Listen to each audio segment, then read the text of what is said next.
Road side బండి మీద అమ్మే మిర్చి బజ్జీ రెసిపీ ఒక్కసారి ఇలా పిండి కలిపి చూడండి. అస్సలు ఆయిల్ పీల్చుకోదు. తినే వాళ్ళు ఎవరైనా సరే ప్లేట్లకు ప్లేట్లు లాగిస్తారు, నాది గ్యారంటీ.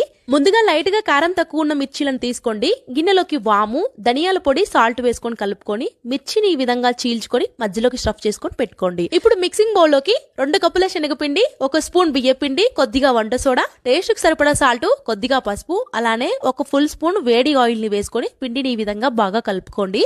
తర్వాత కొద్దిగా నీళ్లను పోసుకుంటూ పిండిని ఈ విధంగా బాగా కలుపుకోవాలి. ఒకేసారి పిండిలోకి వాటర్ పోయకుండా కొంచెం చూసుకుంటూ పోసుకోవాలి. ఇప్పుడు పక్కన డీప్ ఫ్రైకి సరిపడా ఆయిల్ పెట్టుకొని ఆయిల్ హీట్ అయిన తర్వాత మిర్చిని ఈ విధంగా మంచిగా శనగపిండిలోకి ముంచుకొని ఆయిల్లోకి వేసుకోవడమే. మిర్చి సగం వేగే వరకు ఐ ఫ్లేమ్ లో, తర్వాత మీడియం ఫ్లేమ్ లో పెట్టుకొని ఫ్రై చేసుకుంటే మిర్చి బజ్జీ రెడీ. ఇంకా మీకు నచ్చితే మధ్యలో వేపిన పల్లీలు, కొత్తిమీర, ఉల్లిపాయ, కారం కలుపుకొని మధ్యలో స్టఫ్ పెట్టుకుంటే అబ్బా ఏముంటుందండి మిర్చి బజ్జీ. ఒక్కసారి ఇలా ట్రై చేయండి.